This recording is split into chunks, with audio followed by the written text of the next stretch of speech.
Hello everyone, this is Johannes. This is Cinema. And you are watching Board Gaming Ramblings. Welcome back to Keep or Cull, where we play our whole collection of 600 plus games and decide whether to keep or cull them. This is the first episode of the sub-series called the Shelf of Shame project, where we are trying to play all the unplayed games we have in our collection, which is about 100 games during 2023. Yes, you can also call it the Shelf of Opportunity. Yeah, we even had a commenter who called it the Shelf of Future Fun. That's really nice. Which I really liked. like That. Couple of notes before we start. First note, if you are new to the channel, is there something you can do to see more of our faces? Yes, if you subscribe, you can see more of us. You can also click the bell to get notifications every time we post a new video.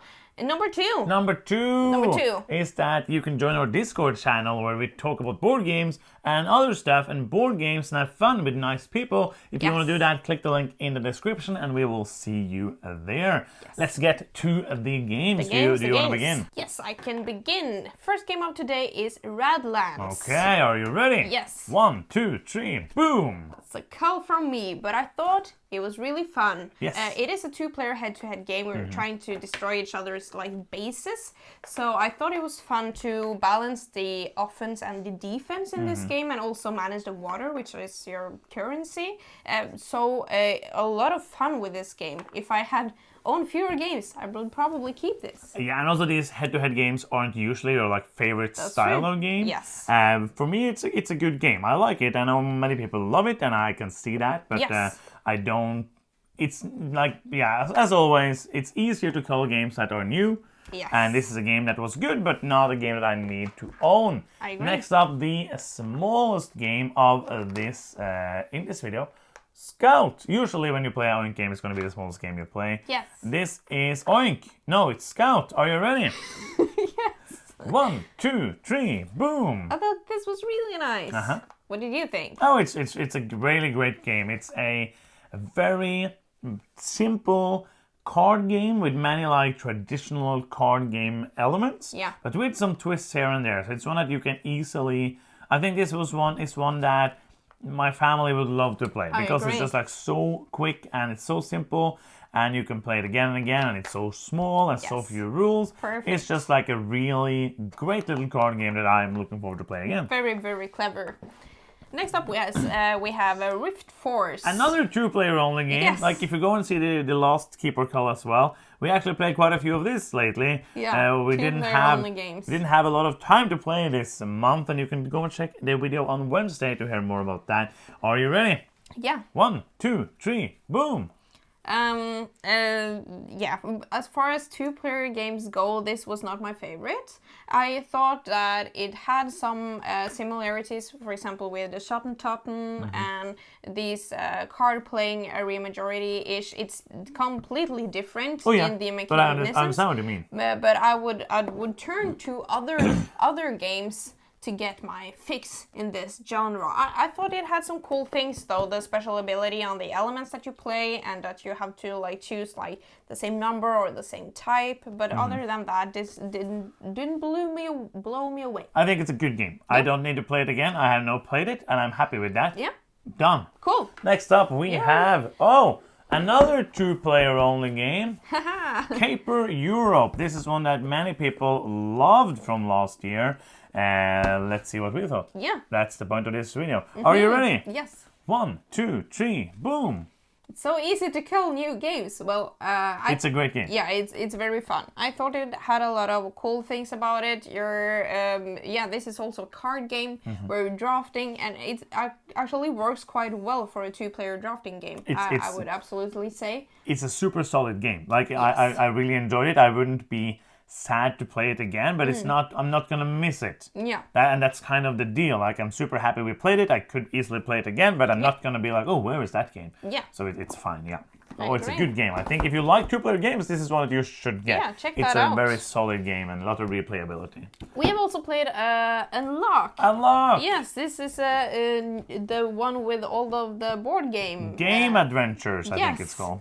All the game scenarios. All the game scenarios. Are you ready? Yes. And this is 1, 2, 3, boom. I didn't know what to put for this. We played it, so I'm gonna I'm going to call it because we're done with this. That's Once true.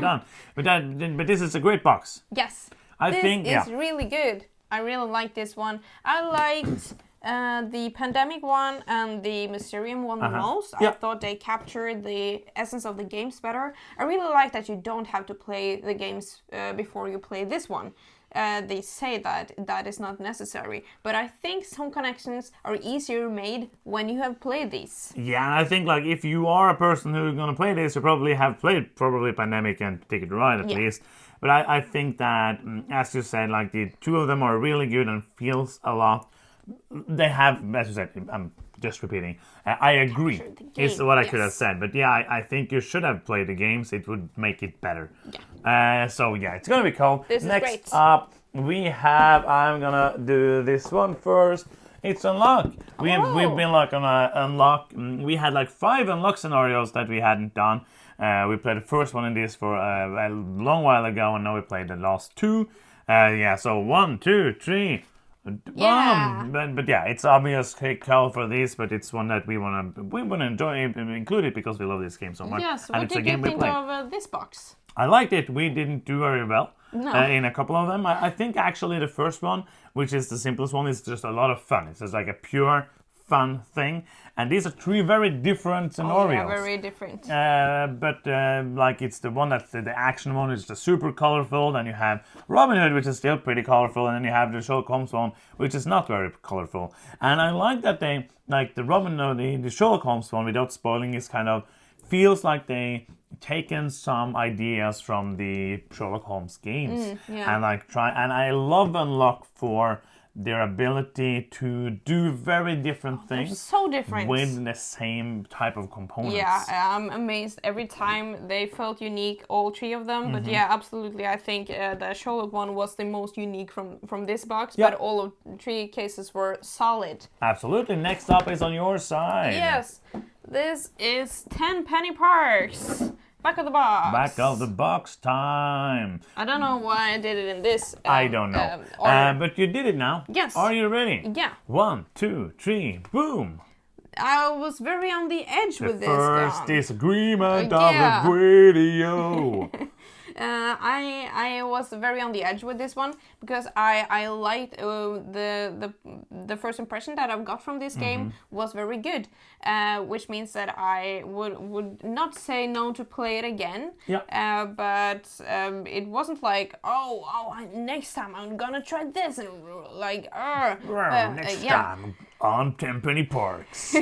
But I would be happy to keep it and play it again. It just wasn't amazing for me. I think it's a very nice kind of medium light game which has many interesting mechanisms. It has the worker placement, and it also has the it's kind of tight tile placement and tile puzzle, which I really enjoyed. That was and cool. Also it's kind of not too heavy, so you can play it with a lot of people.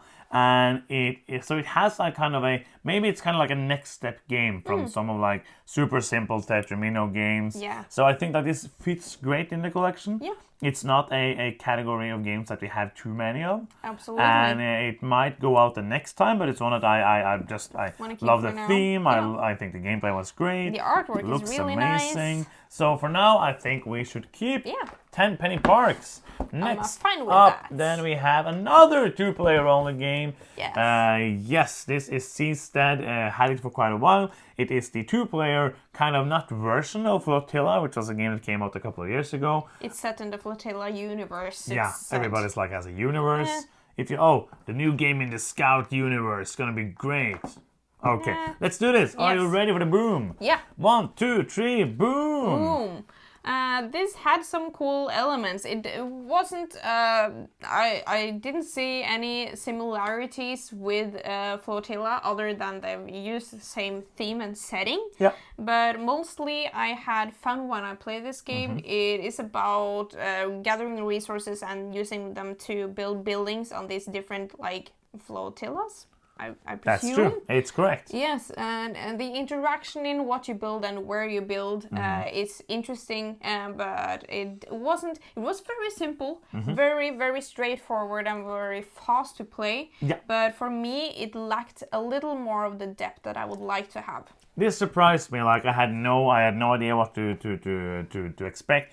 I thought it was really good. I think it was, as you say, very simple. There's 2 actions you can do, Yes. but there's many reasons to do them, and depending on the cards you get, there's also like an advanced version that we didn't play with to cool. make the game like there are some rule breakers that says like, oh, this game when you play you can pay 2 of another resource to be another resource and stuff like that. So it has, and that's like a big pile of these the cards that changes up the rules, opportunity to add those, which adds variability. And this is actually one I would recommend as a 2-player game. This and Caper from this one, which is. And you probably, if you can get it, it's probably cheap because nobody talks about it, but I think it was a pretty good game. And I think that with the variability of that, if you want like a simple game, not too much, but still a little bit, I think this is a great one. Actually recommend this. Check it out. And it's your last game of this video. Last game. This is Kingdom's Dragons. In the Key series. Yeah, this is like a reprint of a reprint. Of a reprint. It's a reprint of Kingdom, which then ended up being Aladdin's Dragons. And it's now Kingdom's Dragons. Yeah. We played 6 players actually. The maximum player count. Are you ready? Yes, I am. 1, 2, 3, boom! I had such a fun time playing this. I thought it had some cool elements. It, if you know the lock something. Lock. The escape from the prison game. Yes. I have no idea what you're talking about. If you know Lock, Escape from Prison game, then this is nothing like that. Lock up is the game. Yes, that makes sense. That makes sense. Well, you're placing these tokens face down. Yes. So you don't know what your opponents are trying to do. So the highest number on the different action spaces do them the best, or gets to do them at all. Yes. And you're trying to collect the resources to bid on artifacts, which wins you the game. Yes. It's basically a blind bidding game. Yes. Well, everything. I feel like explained.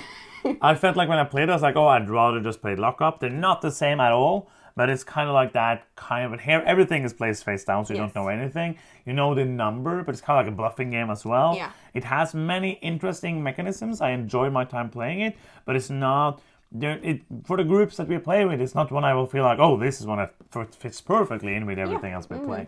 So it's easy, Cull. I'm happy to have played it. Yes. But now I'm kind of, okay, that was a cool game. That was a game. On to the next one. On to the next game. Yes. Last of today, we have a new Run a Knizia game called Mille Fiori. Yeah. Are you ready with the paddle thing? Yes, I am. 1, 2, 3, boom!